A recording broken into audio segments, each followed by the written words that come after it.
no nii ütleme niimoodi, et ega vanemal Sportici mudelil pole häda mitte midagi. Tõsi ta on, et oma nii-öelda elutsükli lõpus sai see mudel tegelikult veel üsna viimastel kuudel sai see mudel tegelikult Baltikumi ühe kinoma linnamaasturi auhinna. Praegu nad seisavad siin kõrvuti, ütleme tegemist ei ole faceliftiga, meil on täiesti uus Sportici. Tõsi ta on, et esmapilgul võib-olla kaugelt vaadates tõepoolest on need nii-öelda välised gabariidid küll sarnased, aga tegu sisuliselt täiesti õieti täiesti teise mahinaga.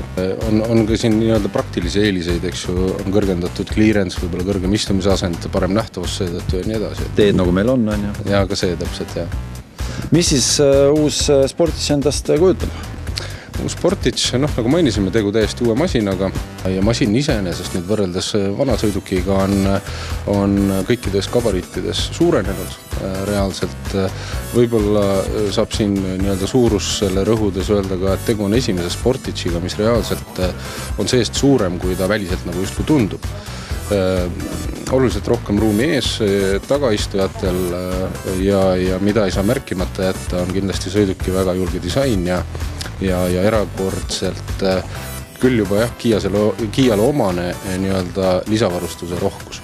Ja väga julge disain eelkõige ka seetõttu, et meie uus vastne Sportici on ka Euroopas pärjatud IF disainerite väga kõrgelt hinnatud nii-öelda toote auhinnaga. Selle auto, ma ei tea, kas on mõttekas tuua, aga võiks ju mingi konkurendi kõrvale siia panna. Oleme võrrelnud nii-öelda sõidukit Toyota RAV4, Honda CR-V ja miks mitte ka Nissan X-Trailiga gabariitide poolest just eelkõiges. Sinna 7 aastat garantiid vist juurde teistel ei ole anda.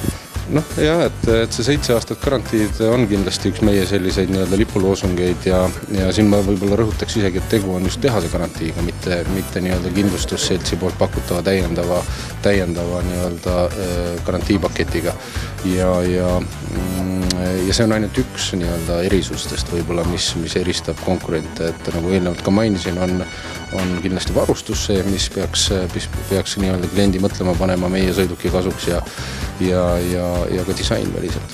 Mul on hästi palju sellel aastal tulnud juba reisida erinevate automodelite tutvustusega ja olen käinud ka tehastes ja suund on selliste väikeste mootorite peale, enamus automodelitel, kus ma siis olen käinud, et kuidas Kiial on, kas ka tuleb selline 1-liitrine ja 2 turbot taha ja küll ta läheb? Kui me räägime konkreetsest mudelist Sportici, siis 1-liitrist mudelit nii-öelda tulemas ei näe. Küll on ka nii-öelda need üle-euroopalised CO2 normatiivide langused meil selgelt tunda ja võib-olla esimeseks nii-öelda üleüldiselt tunnuseks olekski see, et vahetanud on välja meie eelmise põlvkonna 2-liitrine vabalt hingav bensiinimootor, mille asemel siis täna pakume 1,6 turbo ülelaadimisega nii-öelda bensiinimootorit, mis on 4-peoline nii-öelda siis oma bioskeemid.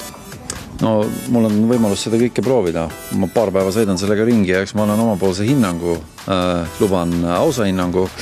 Ma usun, et häbeneda pole midagi. Ma olen selle autoga nüüd 1 päeva sõitnud ja 1 päev on veel ees ja siiamaani on kogemus äärmiselt positiivne, et ruumi on siin ees küllaga ja ka täpselt taga.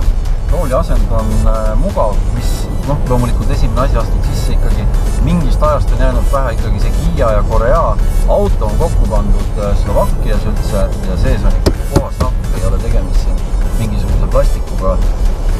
Niisugune värske nahalõhn on sees, aga eks see uue auto puhul ei ole tavaliselt nagu nii kogu aeg olemas. Et ma lubasin olla täiesti adekvaatne ja võib-olla üks asi, mille juures siis ma tooksin välja, mis mulle meeldiks teistmoodi, on siis see paneel siin on vähe nuppe.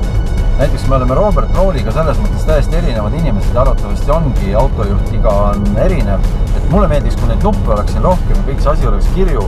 Robbie ütles, et täpselt tema jaoks on siin piisavalt, mida vähem, seda parem, seda sõiduaeg rohkem häirib. Ja võib-olla on tal ka tõesti selles suhtes õigus, et kõik oluline on olemas, midagi puudu ei ole, kuid selline virvarga puudub.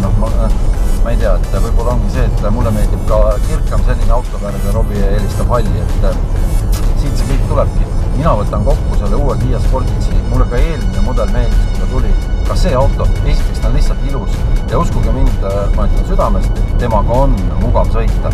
Ma ei ole taga käinud nüüd küll kusagil looduses ronimas, põhiline minu sõit on olnud siin linnatänavatel, saab ka üle väiksemate äärekivide ja kui nüüd võtta veel trassi peal sõitu, siis on ta ülimugav, ta on ikkagi väga vaikne ja tõesti roolitunnetus on hea.